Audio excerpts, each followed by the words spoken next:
To my mother, for whom these thoughts, not uttered in words, but acted out in life, have come to me, I dedicate them as her own.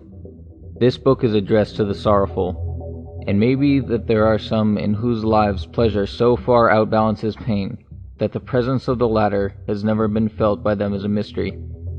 It is probable that there are more who, through native strength of mind or felicity of circumstance, are able to meet the questions that arise out of it with unoppressed hearts, and who have so strong a faith in good that they can, without difficulty, resolve all forms of evil into it. To these I do not address myself, but there is another, and I think a more numerous class, to whom their own or others' pain is a daily burden, upon whose hearts it weighs with intolerable anguish. I seek to speak to these, not as a teacher, but as a fellow, sharing their feeling, and knowing well how vain is the attempt to throw off misery, or to persuade ourselves that life is better than it is.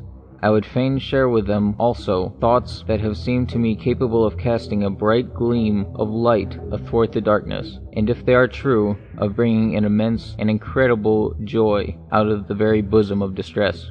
It seems to me, indeed, that nothing less than this will suffice, that pain must furnish its own consolation, if it is to be consoled at all, or rather that it must give more than consolation, that it must give joy.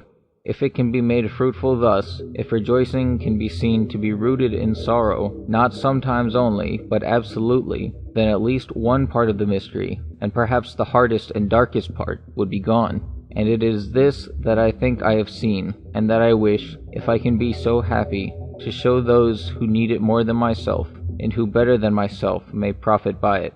Let me beg the patience of one class of sufferers, and their forbearance even, with some thoughts which are herein addressed to another. No one, I think, can have had much intercourse with those who have been called upon to suffer without feeling that there are two different ways in which our pains most heavily assault them. There are some in whom the fact that they and others are called for endurance, even the endurance of unutterable pains, rouses no angry questionings, and excites no doubts. Their hearts may be bowed to the earth, but they do not murmur. They think it natural that the ways of God should be beyond mortal fathoming, and that what would seem best to our narrow vision could not be the truly good. In their deepest agony, they do not question righteousness.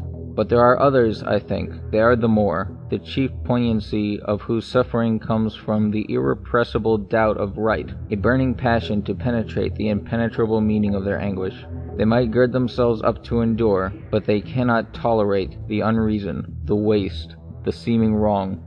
Their souls, which might stand erect before the utterest tortures which right could demand, or reason could inflict, writhe in impotent passion in the face of that cold, unanswering law which will spare nothing, or that cruel caprice which lays its sacrilegious choice upon the best. What they demand to see is a right and a purpose in the loss and wrong. It is a human cry, which surely God does not despise.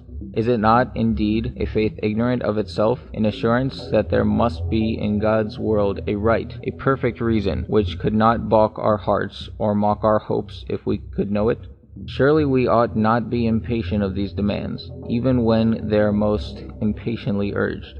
Those who do not feel them, or those who have succeeded in hushing them within their own bosoms, may permit them to be weighted and pondered to the full for others' sakes. Perhaps, too, it may be found that these passionate questionings do not lead us altogether wrong, that God's own Spirit might be prompting them, designing to meet them with an answer, that they may be, though a faulty, yet an acceptable fulfilling of the precept. For this thing will I be inquired of, saith the Lord. Do not our Saviour's words encourage us to seek knowledge as well as other gifts, when he says, I call you not servants, but I have called you friends, for all things that I have heard from the Father I have made known to you? If we knew all the things that the Father does, would our hearts be consoled? Would our sorrows be turned to joy? Does not this secret anticipation of the heart, in answer to this question, mark the distinction of the believer and the faithless? I believe that by such knowledge sorrow would be turned to joy. I think it may even be seen that it would, that we may have the knowledge now that proves it. Accustomed as we have been to the darkness, and to bear sorrow unassuaged, debarred by the loss and lapse from our privileges as Christian men, Have we not almost forgotten that the Spirit is the Comforter, that the Gospel claims as one of its chief ends that we might have great consolation, that God has undertaken Himself to wipe away all tears from His children's eyes, and that Christ, foretelling tribulation, has bidden us to be of good cheer?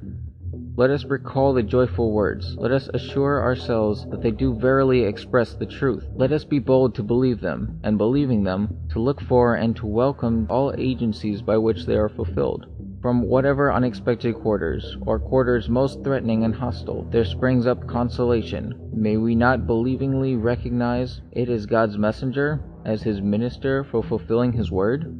Himself not unwilling to do the consoler's part, nay, rejoicing most therein. Shall we wonder that He bends all things to the same end, makes all results of human effort, all the long tale of human strife, His ministers, to do for Him His best and dearest work, to give us joy, such joy as His, to transmute our lives, and to make its dark threads translucent with the splendor of a glory like His own?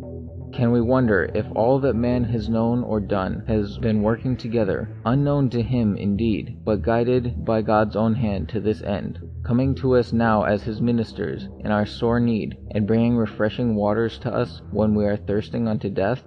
For surely never has the healing water been needed more than now. Man has learnt many things, but he has not learnt how to avoid sorrow. Among his achievements, the safeguard against wretchedness is wanting.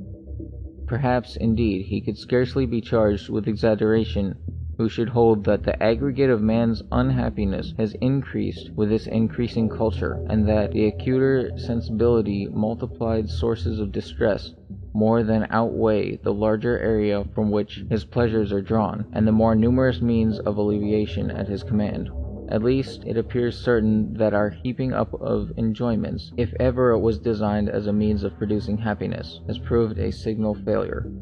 When we regard the general tone and feeling of our age, whether as expressed in its literature, in its social intercourse, or even more, perhaps, in its amusements, do we not find ourselves in the presence of a society from which real gladness has well nigh died out, in which hope is almost extinct? I seem to be reminded of an attempt so often made, and proved fruitless just as often, by external pleasures and multiplied distractions to beguile or at least to quiet a wounded heart. Man's heart is wounded in these latter days. The bright dreams of his youth have vanished. The outpouring of his deepest passion recoils on himself in mockery. But he can attire himself in gorgeous apparel and fare sumptuously every day. He can lay all lands under his contribution, and make nature serve his pleasures. He can even explore all knowledge, if he will abstain from asking any question that it truly concerns his manhood to have answered. But surely it is not now an open question whether pampered luxury or gratified curiosity can heal a wounded spirit. If happiness is to revisit the earth, or, if it ever have been a stranger there, is to be strange no longer, it must come from a form of genuine joy of the heart, a satisfaction of our highest nature. It must come surrounded with light, and bring hope in its train. It must bid our largest and noblest affections spring up and blossom anew. It must visit us as a spring visits frozen lands, and make our lifeblood flow again with warm current in our veins. And there are thoughts which would do this, thoughts which are possible to us now, in some sense, indeed, now first possible to us, though open to all men since Christ and His apostles preached. Old thoughts, and yet new, as old as the gospel, yet taught us with fresh evidence and proof by the latest discoveries of science, which do not but gather up all the testimony of nature that is good news, and bid us seek beyond the visible the secret of our life. It is true, indeed, that no charge in our thoughts can alter the nature of things, or invert the essential relations of pleasure and pain. No form of opinion can make bitter sweet, or cause the couch of suffering to be a grateful rest. Let us observe what is true, on the other hand. It is in the power of knowledge very radically to determine our feelings, and sometimes to make the same things in a high degree pleasurable, or the reverse. Take, for example, the case of hypocritical pretense of friendship, and designing arts to procure our favor. Ignorant of their nature, these pretensions, if not too gross, might be sources of gratification to us, but the discovery of their true character makes them in the highest degree repulsive. nothing being altered but our knowledge. A similar effect may be produced in the opposite direction. The apparent aversion or coldness of a beloved person may be turned into a source of joy, if it be discovered to depend on real regard. It is in the power, therefore, of the discovery of an unknown or unregarded fact to alter our feelings, even to invert their natural character, to make unpleasing that which is naturally pleasant, or to render the highest measure joyful that which is naturally repugnant. This power is in the knowledge where there has been ignorance. It does not alter our natural emotions. It still leaves, as in the cases supposed, the manifestations of regard agreeable in themselves, and the tokens of aversion in themselves the source of pain. But it can overrule these primary tendencies, eliciting feelings that are stronger within us than the sensational impressions. We may take another simple case. The loss of a small sum of money is a naturally painful thing. Few persons could avoid a distinct emotion of annoyance from its occurrence. But let a generous man discover that through his loss a dear friend had been largely benefited, and his feeling is entirely changed. The vexation is lost in a stronger pleasure. It is therefore evident that knowledge might alter our whole feeling with respect to the world.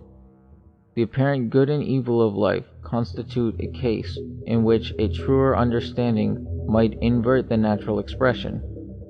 We need not, therefore, be hopeless in the presence of the problem of pain. Knowledge might alter its entire aspect.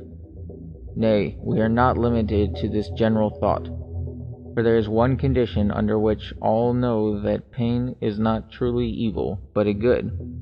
This is when pain is willingly borne for another's sake. Its entire character is altered then. It not only passes into the category of good things, but it becomes emphatically the good. Our life has nothing else so excellent to show. All kinds of pleasure fall infinitely below it. Measured by self-sacrifice, by heroism, every other good sinks not only into a lower place, but becomes evidently of a lower kind. Nothing else in the same full and perfect sense deserves or receives the name of good. The homage of all hearts unequivocally affirms this title. Even when there is not manhood enough to imitate, when the baser nature within us prefers the meaner course, the verdict of the soul is never doubtful. The pains of the martyrs, or the losses of self-sacrificing devotion, are never classed among the evil things of the world. They are its bright places, rather, the culminating points at which humanity has displayed its true glory, and reached its perfect level. An irrepressible pride and gladness are feelings they elicit, a pride which no regret can drown, a gladness no indignation overpower. Conceive all martyrdoms blotted out from the world's history, how blank and barren were the page!